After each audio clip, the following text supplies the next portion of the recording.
I think a farmer's market's an excellent way to get yourself out there and start building up clientele. I looked where you are up, and you're 45 minutes to Milwaukee, I think. Is that right? Right. Yep. So that's definitely doable. I'm sure that's probably I'm guessing the biggest farmers market around, They're in Madison, which is or about Madison. 45 minutes to the west of Okay. us. Yeah. Okay. So you got two options there.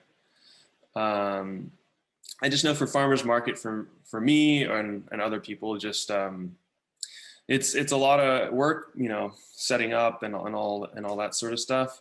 But if it's a large farmers market, the exposure is just huge, and you're able to do that education work because you're right there with the customer, explaining. You can explain to them how to cook it.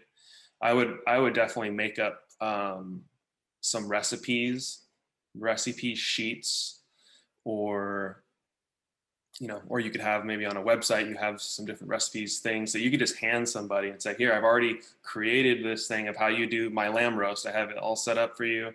Here's what you do. Here's how you cook it. So it comes out perfect for you.